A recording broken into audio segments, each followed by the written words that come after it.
اور neonatal is one of the highest in the world. تو ان سارے اسٹیٹسٹکس کو جب ہم سامنے رکھتے ہیں تو ہم یہ دیکھتے ہیں کہ اس آبادی کے ساتھ ہم کسی بھی ڈیولپ کنٹری کے ساتھ کمپیٹ نہیں کر سکتے. اسی طرح سے جو آپ کا ہیومن کیپٹل ہے, جو پرٹیکولرلی اگر ہم بات کرتے ہیں ایجوکیشن کی, تو education statistics are very poor. Families are lingering behind the male. تو اتنی بڑی جو آپ کے پاس یوتھ پاپولیشن ہے, ایون جو ایجوکیٹڈ ہیں اس میں سے بھی 30% کے ایسے ہیں جن کے پاس گریجویٹ ڈگریز تو ہیں لیکن وہ ان امپلائڈ ہیں. تو ان سارے اسٹیٹسٹکس کو دیکھ کے ہم یہ ایزیوم تو نہیں کر سکتے کہ ہم ڈیولپ کنٹریز کے ساتھ کمپیٹ کر سکتے ہیں. بٹ یس, اگر ہماری پالیسیز اور پلاننگ اس ٹائم بھی اس ایشو کو ٹیکل کریں تو ہم یہ ایزیوم کر سکتے ہیں کہ ہم اگلے 10-15 سال میں ہم ایک اچھی بہتر ہیومن کیپٹل پروڈیوس کر سکتے ہیں. اور اس میں مثالیں بھی ہمارے پاس موجود ہیں. ڈاکٹر الطاف, اگر ہم اسی چیز کو آگے لے کے چلیں, پاکستان میں ہر سال 20 لاکھ نوجوان جو ہیں وہ جاب مارکیٹ میں انٹر ہو رہے ہیں, اور اقوام متحدہ کے مطابق ہماری میڈین ایج ہی 22 سال ہے. 64% نوجوان جو تو 30 اور بلو 30 ہیں. اس صورتحال کو کیسے دیکھتے ہیں کہ اتنی زیادہ ہم لوگوں کے پاس امپلائمنٹ کی اپرچونیٹیز تو نہیں ہیں؟ اس کے لیے امپلائمنٹ کی اپرچونیٹیز کریٹ کرنی پڑیں گی اور ریاست کی ذمہ داری ہے. اور مسئلہ یہ ہے کہ یہاں پہ ہم آئسولیشن میں کام کرتے ہیں. کارپوریٹ سیکٹر کو اگر آپ ملا کے ان سے کام لیں تو corporate sector can also be a source of big employment in Pakistan. اب دیکھیں, آؤٹ سورسنگ ہوتی ہیں کافی چیزیں. آپ ڈیولپڈ کنٹریز کی بات کریں, وہاں پہ کیونکہ لیبر از ویری ایکسپینسو, ان کو لیبر چیپ ضرورت ہوتی ہے اور ڈیولپنگ کنٹریز وہ فراہم کر دیتی ہیں. اگر ہم ان کو ٹیپ کریں, ان کے ریسورسز کو, تو ہم اپنے یہاں پہ جتنے بھی نوجوان ہیں جو بے روزگار ہیں ان کے وسائل کو استعمال کرتے ہوئے ان کے لیے امپلائمنٹ کا ذریعہ بن سکتے ہیں. یعنی کہ ہم جو اپنی پاپولیشن ہے اس کو ہم سسٹینیبل ڈیولپمنٹ اور ریمیٹنسز کا سورس بھی بنا سکتے ہیں. ایبسولوٹلی. اگر ہم نے اپنی ہیومن کیپٹل ڈیولپمنٹ کے اوپر کام کر لیا, مگر کیا دنیا کا جو کوئی بھی اگر ڈیولپڈ کنٹری بھی ہے وہ اتنی بڑی تعداد میں جو بے ہنگم پاپولیشن اس کو روزگار فراہم کر سکتا ہے؟ یہ ممکن نہیں ہے کسی کے لیے. اور ویسے بھی آپ اکنامک ٹرم میں آپ دیکھیں تو ان employment is also necessary for the progress. وہ اس لیے کہ آپ کی جاب مارکیٹ جو ہے وہ ٹک کر رہی ہوتی ہے. جاب مارکیٹ کو سپلائی چاہیے ہوتی ہے اور ڈیمانڈ اینڈ سپلائی کا ایک توازن ہوتا ہے. جب آپ کی سپلائی زیادہ ہو جاتی ہے تو ڈیمانڈ ڈیفینیٹلی اس کی کم ہوتی ہے. تو اس لیے پوری جو جاب مارکیٹ ہے وہ سب کو ایبزارب نہیں کر سکتی. اس لیے جا کے پھر آپ کی ویجز کا توازن بنتا ہے. اگر آپ کی ڈیمانڈ کم ہوگی اور سپلائی زیادہ ہوگی تو وہ آپ ویجز جو ہے نیگوشیٹ کر سکتے ہیں. اچھا, ویجز کے توازن کی آپ نے بات کی تو میں اس چیز کو ڈاکٹر سامنا کے سامنے رکھوں گی. وسائل کا عدم توازن پیدا ہو جاتا ہے جب اتنی بڑی تعداد میں بے ہنگم آبادی بڑھتی ہے.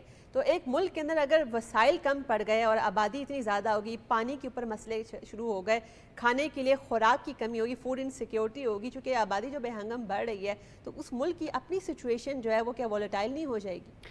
اچھا سارا, بالکل آپ صحیح کہہ رہی ہیں. اس سوال کا جواب دینے سے پہلے میں ڈاکٹر صاحب کے سوال میں جواب میں کچھ ایڈ کرنا چاہوں گی. دیکھیں, جب ہم پالیسیز اینڈ پلاننگ کی بات کرتے ہیں تو sometimes they are flawed. جو گراؤنڈ ریالٹیز ہیں ان کے مطابق آپ ان کی پلاننگ نہیں کرتے. ہمارا اس ٹائم جو پالیسی میکنگ کا زیادہ زور ہے وہ جاب کریشن کے اوپر ہے. ٹھیک ہے, جبکہ جاب کریشن جیسے ڈاکٹر صاحب نے کہا کہ it's impossible to provide jobs to this huge number of people. But again اگر ہم انٹرپرینیورل ایکٹیویٹیز کی طرف جائیں, ہم بچوں کو ٹرین کریں, اسکل ڈیولپمنٹ میں لے کے جائیں اور ان کو انوویٹیو ویز, دیکھیں دنیا ڈیجیٹل مارکیٹنگ کی طرف جا رہی ہے, ای کامرس کی طرف جا رہی ہے. اگر ہم ان کی تھوڑی سی اسکلز بڑھا دیں, ان کا ہیومن کیپٹل جو ہے وہ صرف کوالیفیکیشن نہیں بلکہ اپرچونٹی میں ٹرانسفارم کر سکتے ہیں اگر ہم نے ہیومن کیپٹل ڈیولپمنٹ پہ کام کرے. لیکن اگر وسائل کے اوپر ہی جنگ شروع ہو گئی, وسائل کے اوپر تنازعات شروع ہو گئے, چونکہ اتنی بڑی پاپولیشن کو پانی فراہم کرنا, صحت کی سہولیات, خوراک فراہم کرنا تو ممکن نہیں ہے. بالکل ممکن نہیں ہے. اور اب یہ آپ دیکھیں, ریسرچ بھی آپ کو یہی بتاتی ہے کہ جہاں پہ ایک ہیوج یوتھ فورس اویلیبل ہے لیکن اس کے پاس میننگ فل انگیجنگ اپرچونیٹیز ایگزسٹ نہیں کرتی, تو وہ جو کنٹریز ہیں وہ لیٹر آن کانفلکٹ کی طرف جاتی ہیں, جس کا ہمیں بہت زیادہ ریسنٹ پاسٹ میں ایک ایکسپیرینس عرب اسپرنگ کی صورت میں ہوا, جس میں نوجوانوں کے اندر ہائی ان امپلائمنٹ تھی, جس نے that lead to the political instability in those countries. And Pakistan کی اگر ہم دیکھیں تو جتنی high unemployment among youth ہے, یوتھ بہت فرسٹریٹ ہوئی ہے اس ٹائم. تو اگر ہم نے ان کو اس ٹائم پہ میننگ فلی انگیج نہیں کیا اور ان کے لیے کوئی ایسی اپرچونیٹیز نہیں کریٹ کی شارٹ ٹرم میں اینڈ لانگ ٹرم میں کہ جو جابس کی, اسکلز کی ڈیمانڈ ہے دنیا میں, ہم ان کو وہ پرووائڈ کریں and then export this services to other یہ آپ کی countries, then we بڑھتی can ہوئی lead to. پاپولیشن ہے، یہ آپ کی اسٹرینتھ بھی ایٹ دا سیم ٹائم اور یہ آپ کی ویکنیس بھی ہو سکتی ہے. ڈاکٹر الطاف، اگر میں آپ کے سامنے Pakistan demographic and health survey 2017 سے 18 تک کا رکھوں تو اس کے مطابق جو ناخواندہ خواتین ہیں ان میں بچے پیدا کرنے کی شرح سب سے زیادہ ہے. اور کون سے عوامل ہیں جس کی آپ نشاندہی کرنا چاہیں گے؟ اس کے کئی سوشیو اکنامک آسپیکٹس ہیں. یہاں پہ آپ دیکھیں تو انڈر ایج گرلز کی جو یہاں پہ شادیاں ہوتی ہیں، آپ اس کا ایک سبسٹینشل جو ہے وہ پرسنٹیج ہے انڈر 15 ایئرس آف ایج. حالانکہ ہم لوگوں نے ایک قانون بنایا ہے کہ 18 سال سے کم عمر کے بچوں کی شادی نہیں ہو سکتی، لیکن آپ دیکھیں کہ اس پہ انفورسمنٹ کتنا ہوا ہے. ابھی بھی رورل ایریاز میں آپ جائیں جو آپ کی نشاندہی میں نہیں آتی وہ چیزیں، لیکن ہو رہی ہیں. ابھی بھی بچے 15 سال سے کم سن بچے ہیں جن کی شادیاں ہو جاتی ہیں، وہ خود بچے ہوتے ہیں پھر ان کے بچے ہو جاتے ہیں. تو that is also an extra burden on your population. اب یہاں پہ socio economic point of view سے دیکھیں تو یہاں پہ جتنے بھی ریلیجس گروپ ہیں ان کو ایک اویئر کرنے کی ضرورت ہے، اور یہ بڑا ایک سینسیٹیو ٹاپک ہوتا ہے، اس میں یعنی بہت کہ کم لوگ کلچرل بولتے ہیں. سینسٹیوٹیز کا خیال رکھتے ہوئے اور ہماری جو نارمز ہیں اس کے ساتھ ساتھ اس ایشو کو ہم نے ایڈریس کرنا ہے. ایبسولوٹلی. اچھا، اس کے علاوہ اور کون سے فیکٹرز ہو سکتے ہیں؟ اس کے علاوہ ہم ویمن امپاورمنٹ کی بات کرتے ہیں. وہ ویمن امپاورمنٹ کا جو ایجنڈا ہے وہ آپ اچیو کر ہی نہیں سکتے جب تک کہ آپ شرح خواندگی خواتین میں نہیں بڑھائیں گی. ابھی آپ دیکھیں پاکستان میں لیس دین 30% لٹریسی ریٹ ہے آپ کے خواتین کا، اور ایون رورل ایریاز میں جائیں جہاں پہ بلوچستان ہے، سندھ کے اندرونی علاقے ہیں، کے پی ہے، ان میں تو خواتین کی شرح خواندگی بہت ہی کم ہے. یہ ہم لوگ اربن ایریاز کو ملا کے آپ بتا رہے ہوتے ہیں کہ جی ہماری ابھی 59% ہو گئی ہے پورے پاکستان میں، میل اینڈ فیمیل دونوں کو اکٹھا کر کے. لیکن اگر صرف خواتین کی خواندگی کی بات کریں تو وہ تو لیس دین 30% ہے.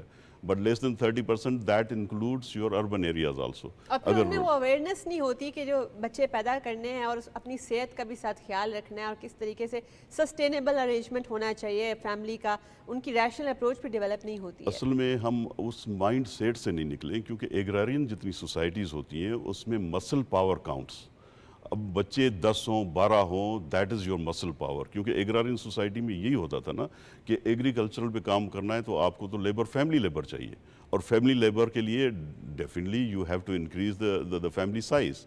اور ایک ہی ماں باپ ہیں، ان کے 10 بچے ہیں، 12 بچے ہیں، کیونکہ پتہ نہیں چلتا کہ 15 سال کے بعد کتنے سروائیو کریں گے، 18 سال کے بعد کتنے ایڈلٹہڈ میں شامل ہوں گے.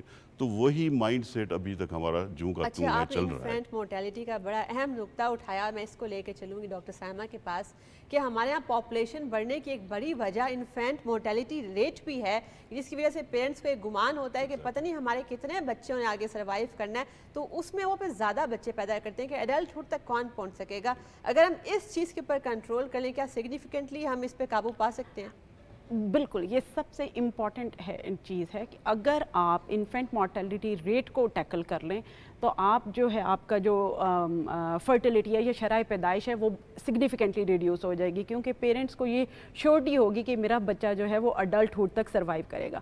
لیکن اس کو کرنے کے لیے اگین آپ کو سائلوز میں کام کرنے کی ضرورت نہیں ہے. بہت دفعہ یہ کہا جاتا ہے کہ آپ جو ہے فیملی پلاننگ سروسز پرووائڈ کریں. No doubt they are the very important component that you need to provide family planning services at the doorstep, جیسے کہ لیڈی ہیلتھ ورکر پروگرام کو اسٹرینتھن کریں. لیکن اس کے ساتھ ساتھ آپ کو ایک ہولسٹک اپروچ لینی چاہیے. اگر ہم جب بچوں کی صحت کو جب ہم ڈسکس کرنا شروع کرتے ہیں تو ہمیں پتہ چلتا ہے جو سب سے امپورٹنٹ کمپوننٹ ہے جو that lead to infant and neonatal mortality is the water and sanitation. تو پاکستان میں جو بچوں کی اموات ہیں due to poor water and sanitation services وہ بھی بہت زیادہ ہیں. اس کے ساتھ اگر ہم فیملی پلاننگ کو دیکھتے ہیں تو ابھی دیکھیں کہ آپ کی کرنٹلی اونلی 35% خواتین جو ہیں وہ کوئی بھی میتھڈ یوز کر رہی ہیں ٹو اسپیس دیئر چلڈرن. اچھا، اس میں خواتین کی صحت کا ایک بڑا امپورٹنٹ فیکٹر ہے کہ 42% جو تولیدی صحت کی خواتین ہیں ان میں وہ خون کی کمی کا شکار ہیں، اور ان کو یہ نہیں پتہ ہوتا کہ ان کی ہیلتھ کے لیے کتنا نقصان دہ ہے کہ وہ اس طریقے سے اگر ایک اور بچہ بھی کر رہی ہیں اس ٹائم پر ان کی ہیلتھ کمپرومائزڈ ہے. دیکھیں نا، ملٹیپل پریگننسیز ہوں گی، اگر وہ زیادہ سے زیادہ بچے پیدا کریں گے اور ان کے درمیان اتنا برتھ انٹرول نہیں ہوگا، برتھ اسپیسنگ نہیں ہوگی، تو ماں اور بچہ دونوں کی صحت کمپرومائز ہو جائے گی. ٹھیک ہے، اگر ماں خود جو ہے وہ غذائی قلت کا شکار ہے تو اس کا بچہ بھی آٹومیٹیکلی غذائی قلت کا شکار ہوگا، اور ایسے بچے جو ہیں ان کی سروائیو کرنے کے جو چانسز ہوتے ہیں وہ بہت کم ہوتے ہیں. And again it goes back to کہ بہت ساری جو ہماری مائیں ہیں وہ تو پڑھی لکھی ہیں نہیں، تو ان کو اتنا زیادہ اویئرنیس بھی نہیں ہوتی کہ انہوں نے کون کون سے ایسے میئرز لینے ہیں، یا ان کے پاس وہ ڈیسیجن میکنگ پاور نہیں ہوتی کہ وہ ڈیسائیڈ کر لیں کہ ان کے لیے اور ان کے بچے کے لیے لیے کون سی چیز بہتر ہے. تو اس لیے ایک ہولسٹک اپروچ کہ آپ نے ایجوکیشن کو بھی لے کے چلنا ہے, آپ نے ہیلتھ کو بھی لے کے چلنا ہے, آپ نے واٹر اینڈ سینیٹیشن کے. یوزلی ہماری جو پالیسی فیلئر ہے وہ یہ ہے کہ ہم ہر جو ہے نا ایجوکیشن ڈپارٹمنٹ ہے وہ اکیلے اپنی پالیسیز بنا رہا ہے, وہ ہیلتھ کو نہیں لے کے آ رہا ساتھ, جبکہ ہیلتھ والے جو ہیں وہ اپنے ہی ڈومین کے اندر کام کیے جا رہے ہیں. وہ یہ نہیں دیکھتے کہ واٹر اینڈ سینیٹیشن بھی شامل ہو گئے, یعنی کہ آپ نے بڑا زبردست سلیبریٹ کیا کہ یہ ملٹی فیسیڈڈ ایک ایشو ہے اور اس میں بہت سارے ڈپارٹمنٹس کو کوآرڈینیشن کے ساتھ چلنا ہوگا. اور اس میں ایک اور فیکٹر کلائمیٹ کا بھی انٹر ہو چکا ہے. میں ڈاکٹر الطاف کے سامنے رکھوں گی کہ ہم نے زیادہ تر ڈسکورس میں اس بات کو ڈسکس نہیں کیا کہ جو بڑھتی ہوئی آبادی ہے یہ بھی ایک بہت بڑا کاز ہے جو ہم اس وقت ماحولیاتی حدت اور یہ شدید گرمی کی جو لہر برداشت کر رہے ہیں. چونکہ ظاہر سی بات ہے اتنی بڑی آبادی کو اکوموڈیٹ کرنے کے لیے رہائش کے لیے آپ کو جنگلات کا کٹاؤ کرنا پڑے گا, آپ کی فیول کنزمپشن بہت زیادہ ہوگی. ماحولیات پر کیا اثرات دیکھتے ہیں بڑھتی آبادی اس کے بہت زیادہ ہی خطرناک ماحول پہ اثرات ہیں. آپ دیکھیں جب آپ کی آبادی بڑھتی ہے تو ان کی ہر زندگی کی سب ضروریات بڑھ جاتی ہیں. آپ نے اکوموڈیٹ بھی کرنا ہوتا ہے, ان کو اکوموڈیشن بھی دینی ہوتی ہے. اس لیے آپ دیکھیں آپ کا فارسٹ کور کتنا کم ہو گیا ہے. 90s میں آپ کا جو فارسٹ کور تھا 3.1% آف دا لینڈ ماس تھا پاکستان میں, ابھی جا کے وہ لیس دین 2%, 1.9% بھی بمشکل سے ابھی سروائیو کر رہا ہے. تو جتنی بھی پاپولیشن بڑھے گی ڈیفینیٹلی ان کے ہیلتھ جو ہیں وہ ضروریات بڑھیں گی, ان کے اکنامک ریسورسز ان کو چاہیے ہوں گے, ان کو ڈیفینیٹلی نیچرل ریسورسز میں پانی سب سے زیادہ چاہیے ہوگا. آپ اگر 1951 کا سینسس اٹھا کے دیکھ لیں تو ہمارا جو پر کیپیٹا پانی کی اویلیبلٹی تھی دیٹ واز 5250 کیوبک میٹر, جو کہ اب کم ہو کے وہ تقریباً آپ سمجھیں کہ 1000 سے کم cubic metre per capita availability آپ کی بچی ہے. اور already we were stressed country, اور اس کے بعد واٹر اسکارسٹی پہ آ گئے ہیں ہم لوگ. اب اگر یہی صورتحال پاپولیشن کو اگر ہم لوگ کنٹرول نہ کر پائے تو ایک خطرناک ایک صورتحال بن سکتی ہے کہ اتنا پانی, کیونکہ آپ کا پانی کا کوانٹم نہیں بڑھ رہا. فلیش فلڈس ہوتے ہیں جو کہ فلیش فلڈس آتے ہیں پھر چلے بھی جاتے ہیں, اس کو آپ کو کنزرو کرنے کا کوئی آپ نے انتظام نہیں کیا ہوا. تو اس لیے آگے چل کے یہ نیچرل ریسورسز کے لیے بہت ہی کشیدہ صورتحال بننے جا رہی ہے. ڈاکٹر سائمہ کے پاس میں اس چیز کو لے کر آگے بڑھاتے ہیں. جیسے ہم نے دیکھا کہ پاکستان جو چونکہ شدید ترین جو ماحولیاتی طور پر افیکٹڈ کنٹریز ہیں ان میں پاکستان کا شمار ہوتا ہے, اور اگر کوئی نیچرل ڈیزاسٹر آتا ہے تو کیونکہ آبادی اتنی زیادہ بے ہنگم بڑھی ہوئی ہے, آبی گزرگاہوں کے اوپر بھی رہائشیں موجود ہیں, اور آبی گزرگاہوں کے ارد گرد اتنی بڑی بڑی آبادیاں ہیں جس کی وجہ سے ان کو جب اس طرح کا سیلاب یا کوئی ڈیزاسٹر آتا ہے ان کو افیکٹ کرتا ہے. اس چیز کو آگے کیسے دیکھ رہی ہیں آپ؟ دیکھیں اس کی تو سب سے جو ریسنٹ اگزامپل ہے وہ 2022 کا فلڈ ہے, جس میں 1/3 سے زیادہ جو پاکستان ہے وہ ایک طرح سے ڈوب گیا, اور اس سے زیادہ آپ کی ایک سگنیفیکنٹ نمبر آف پاپولیشن جو ہے وہ افیکٹ ہوئی. اگر میں پاکستان کو دیکھتی ہوں تو میرے ذہن میں ایک ورڈ آتا ہے, پاکستان از دا لینڈ آف ہاؤسنگ سوسائٹیز. تو ہماری جو بہت ساری ڈیولپمنٹ ہے وہ ریئل اسٹیٹ میں ہو رہی ہے, اور جو اس کو اگر ہم دیکھتے ہیں تو وہ بے ہنگم طریقے سے وہ بھی بڑھ رہی ہے. آپ اسلام آباد کو اگر آپ 1970s کا اگر جب اسلام آباد بنا تھا اور اس ٹائم آپ اس کا فارسٹ کور دیکھیں, اور آج اگر آپ گوگل میپ کے تھرو آپ اس کو ذرا دیکھیں تو آپ کو دور دور تک صرف ہاؤسنگ سوسائٹیز ہی نظر آ رہیں گی. تو یہ جو بے ہنگم قسم کی پلاننگ ہے ہماری ہاؤسنگ کی, یہ ہمیں افیکٹ کر رہی ہے. اسلام آباد کا ٹمپریچر اور ایئر کوالٹی انڈیکس سگنیفیکنٹلی جو ہے وہ پور ہو گیا ہے اوور دا ٹائم. اب اس کے جو بہت زیادہ افیکٹ ہمیں نظر آ رہے ہیں وہ اگین ماں اور بچے کی صحت پہ ہی نظر آ رہے ہیں. اسی طرح سے آپ دیکھیں آپ کی ایگریکلچر پروڈکشن جو ہے وہ بہت زیادہ ڈکریز ہوئی ہے. آپ کے جو یہ لوکس کا جو climate change due to heat, آپ دیکھیں اس کا جو حملہ ہے, جو پچھلے سال ہم نے اس کا اٹیک دیکھا تھا, جس کی وجہ سے آپ کے جو ایگریکلچر پروڈکٹیوٹی تھی وہ سگنیفیکنٹلی ڈکریز ہو گئی تھی. تو بہت سارے جو آپ کی چیزیں جو پہلے کنٹین تھی کسی ایک انوائرمنٹ کے اندر, اب جیسے جیسے آبادی بڑھ رہی ہے اور آپ کا فارسٹ کور بڑھ رہا ہے, ہیٹ رائز ہو رہی ہے, تو وہ جو بیماریاں تھیں یا جو وہ مختلف قسم کے ڈیزاسٹرز تھے وہ اب پھیلنا شروع ہو گئے. اور آپ نے بالکل صحیح بات کی, سماجی برائیاں ہیں وہ بھی اس طریقے سے بڑھ رہی ہیں. کم عمری کی شادیاں بھی ہم دیکھ رہے ہیں کیونکہ وہ اتنی زیادہ یوتھ فرسٹریٹڈ ہے, بڑھتی ہوئی آبادی, منشیات کا استعمال بڑھنے لگ گیا ہے, اور انتہا پسندی کو بھی ایسی چیزیں جو ہیں وہ فروغ دیتی ہیں. چونکہ جب اتنی بڑی پاپولیشن ہے وہ مینیج نہیں ہو رہی تو اس میں بہت سارے ایلیمنٹس ان کو ایکسپلائٹ بھی کریں گے. ڈاکٹر الطاف, ہم نے دیکھا ہے کہ اب دیہی اور شہری آبادی کا جو تناسب ہے اور توازن ہے وہ بھی بگڑنے لگ گیا ہے. چونکہ آپ نے دیکھا کہ اربن سینٹرز کے اندر زیادہ سہولتیں فیسلٹیز ہیں تو وہاں سے مائیگریشن ہوتی ہے, اور ہم چونکہ بیسکلی تو ہم ایک ایگریرین اکانومی ہے. اس چیز کو آپ کیسے دیکھتے ہیں بڑھتی ہوئی آبادی کے تناظر اصل میں تناسب بڑھ گیا ہے, اربنائزیشن ایٹ اسکیل ابھی ہو رہی ہے. اس کی وجہ یہ ہے کہ باقی جتنی بھی آپ کی زندگی کی ضروریات ہیں وہ آپ کے شہروں میں میسر ہیں. اگر اچھی ہاسپٹل, اچھے اسکول اگر رورل ایریاز میں ہوں تو شاید لوگ وہیں پر رہنا پسند کریں, کیونکہ وہاں پہ روزگار کے مواقع بہت کم ہوتے ہیں. بچوں کو اسکول ایک اچھے میسر نہیں ہوتے ہیں. اگر اسکول ہیں بھی تو وہاں پہ ٹیچرز کا کوئی عملہ نہیں ہوتا, ٹیچنگ فیکلٹیز نہیں ہوتی. اس کے علاوہ آپ کی ہیلتھ فیسلٹیز وہاں پہ موجود نہیں ہیں. تو باقی لوگوں کے پاس پھر کیا ایک آپشن رہ جاتا ہے کہ وہ مائیگریٹ کریں امپلائمنٹ کے ذریعے. اب امپلائمنٹ کی تلاش میں نکلتے ہیں, بچوں کو اچھی اسکولنگ کے لیے تلاش میں نکلتے ہیں, اربن ایریاز کا رخ کرتے ہیں کیونکہ وہاں پہ یہ ساری سہولتیں موجود ہیں. ڈاکٹر سائمہ, اگر ہم اس چیز کو آگے لے کے چلیں تو بنگلہ دیش ہے, اس کے بھی ہمارے جیسے کلچرل اور ہسٹوریکل ڈائنامکس رہے ہیں. تو اس نے 1970s کے اندر اس کا بہت بڑا پاپولیشن کرائسس آیا تھا, تو پھر انہوں نے اپنی ایک نیشنل فیملی پلاننگ پالیسی جو انٹروڈیوس کروائی, اور 1976 تک انہوں نے اس کو امپلیمنٹ کروانا شروع کیا. وہ 6.3 اپنا جو فرٹیلیٹی ریٹ ہے وہاں سے وہ 2.1 تک لے کر آئے ہیں. تو ایسا کوئی ماڈل جو ہے کہ آپ پاکستان بھی امپلیمنٹ کر سکتا ہے؟ دیکھیں, پاکستان کے پاس بہت سکسیزفل ماڈل ہے جو کہ لیڈی ہیلتھ ورکر پروگرام ہے. یہ 90s میں بینظیر بھٹو صاحبہ نے اس کو لانچ کیا تھا, اور یہ وہ ماڈل ہے کہ اگر آپ دیکھیں تو 1990s میں جب لیڈی ہیلتھ ورکر, کیونکہ یہ لیڈی ہیلتھ ورکر زیادہ تر یہ رورل ایریاز کو کیٹر کر رہی تھیں. یہ ایک تو کمیونٹی کا پارٹ تھی, تو یہ لوگوں کو ان کے اوپر ٹرسٹ تھا, ٹھیک ہے, اور دوسرا یہ دور دراز کے علاقوں تک لوگوں کے اپنے ڈور سٹیپ پہ سروسز پرووائڈ کر رہی تھیں. اگر ہم اس لیڈی ہیلتھ ورکر پروگرام کا ایویلویشن دیکھتے ہیں تو وہ this is one of the successful indigenous programme in Pakistan history. اور اس دوران بچے اور ماں دونوں کے صحت کے اسٹیٹسٹکس بہت اچھے رہے. اس کے بعد اگر آپ دیکھیں تو 1990s کا ایرا ہے جس میں ہم نے ایک فرٹیلیٹی ڈکلائن دیکھا. جب لیکن اوور ٹائم کیا ہوا کہ ہم نے اس پروگرام میں ایک تو نئی بھرتیاں نہیں کیں, دوسرا یہ ہے کہ ہم نے لیڈی ہیلتھ ورکر کو بہت زیادہ بزی کر دیا. وہ ویکسینیشنز بھی پرووائڈ کر رہی ہیں, وہ پولیو کے قطرے بھی پلا رہی ہیں. پھر اس کو ہم لے کے آگے ایک سرکاری کیڈر کے اندر بھی, ٹھیک ہے. تو اوور ٹائم بہت ساری ایسے ہم نے اقدامات کیے جس کی وجہ سے یہ لیڈی ہیلتھ ورکر پروگرام جو ہے اتنا سسٹینیبل نہیں رہا, اور اب جو اس کے ریزلٹس تھے جو کہ بہت سکسیزفل ریزلٹس تھے وہ اب ہمیں نظر نہیں آتے.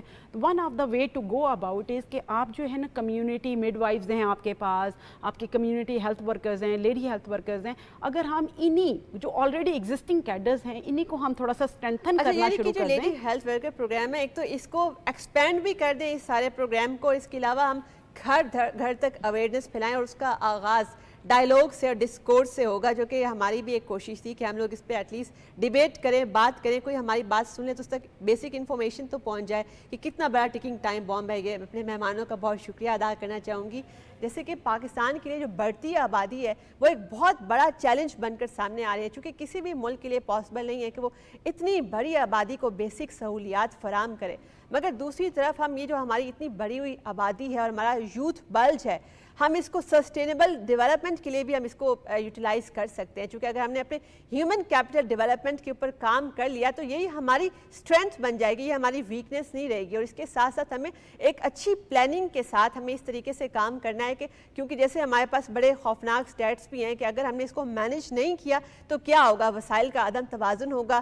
یونائٹڈ نیشنز کا پاپولیشن فنڈ جیسے کہ کہتا ہے کہ 2030 تک اگر یہی والی سچویشن رہی تو پاکستان میں 35% افراد غربت کی لکیر کے نیچے آ جائیں گے, اور 37% فوڈ انسیکیورٹی کا شکار ہو جائیں گے, اور دوبارہ 35% سے زیادہ بچے گروتھ سٹنٹنگ کا شکار ہو جائیں گے.